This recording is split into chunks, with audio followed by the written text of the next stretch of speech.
Welcome to Eurosport's review of the 1994 World Rally Championship. As we get ready for the RAC Rally, we're taking a look back over the events of the year so far. The third round of the championship, the Safari Rally, again held over 4 days at the end of March and into the beginning of April. Nearly 1,500 miles of competitive stages.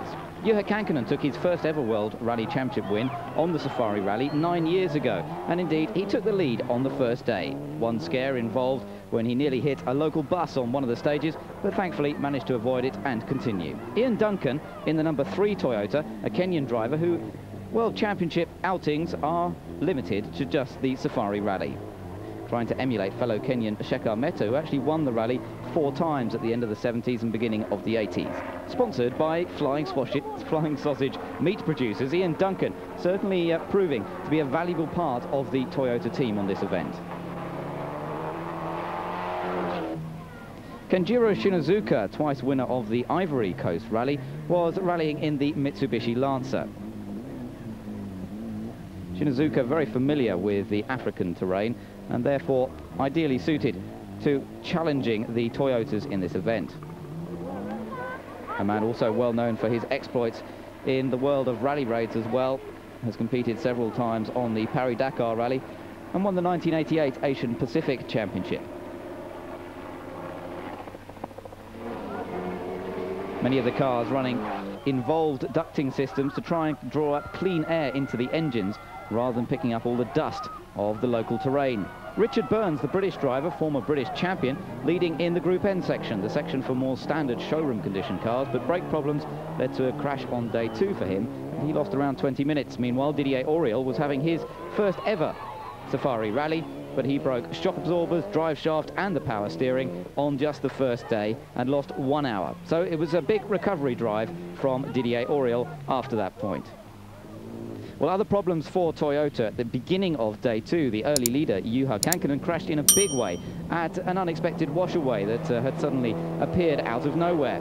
Nicky Grist, his co-driver, actually broke a bone in his hand in the accident, and they were very, very much out of the event. So Ian Duncan then took over the lead of the rally in the Flying Sausage Toyota, and at the beginning of day 3, he thought he had problems when he hit one of the local animals. An impala was actually crossing in front of them, or leapt out in front of them, and it ripped off their right front wing, but nevertheless it didn't actually slow them down too much.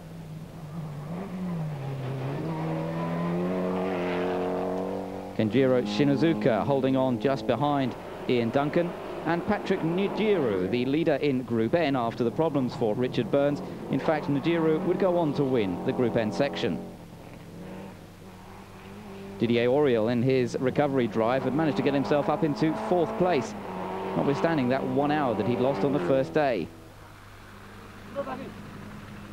An impressive performance from the Frenchman, who certainly seemed to enjoy his first experience of the Safari.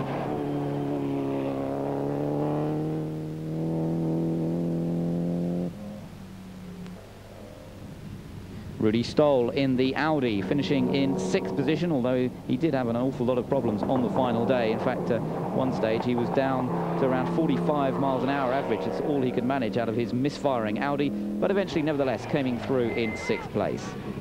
Ian Duncan coming through to service after that damage done by the Impala earlier on in the day. We actually spoke to him at the service halt to find out a little bit more about what sort of problems he'd been encountering and to ask him about the damage done to his right front corner. The mechanic's going to work hard to just finish off the repairs of that part of the car, but otherwise the car not too badly affected.